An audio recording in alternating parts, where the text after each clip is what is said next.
Hello and welcome to another Cliff Reviews Art House. This time I'm reviewing the film The Eternal Daughter, directed by Joanna Hogg. So I'm a really big Joanna Hogg fan. I've seen most of her films and really enjoyed them. My only question is whether The Souvenir actually required two films. I think it could have been done in one. That said, I still enjoyed both. And apart from that, I really love her work. There is a lot to like about The Eternal Daughter, and I did really enjoy it. However, it is my least favourite of her films. It's very different than her previous films. Her films are often dialogue heavy, and for me, it's the supernaturalistic conversations that really make her films so compelling. The Eternal Daughter has quite a slow start. It focuses more on creating a creepy atmosphere with less emphasis on dialogue. I do always think it's interesting when a director tries something different. Of course, when I really like a director, I often want more of the same, but sometimes it just gets too much when a director just keeps turning out similar films. This is very different, with a real ghost story vibe.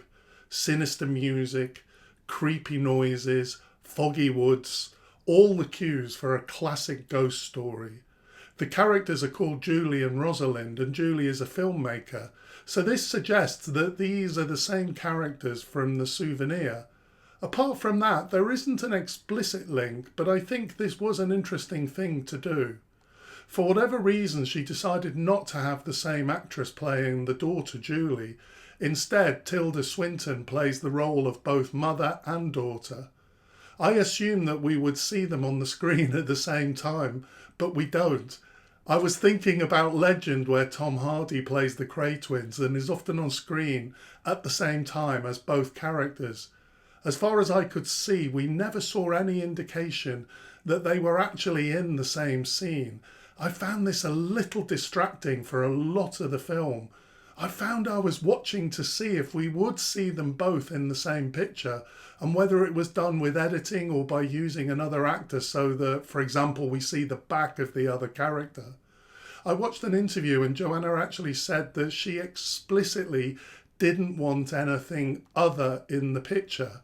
She particularly emphasised that she didn't want Tilda to be sitting opposite a stranger. I can understand this as a kind of purist approach.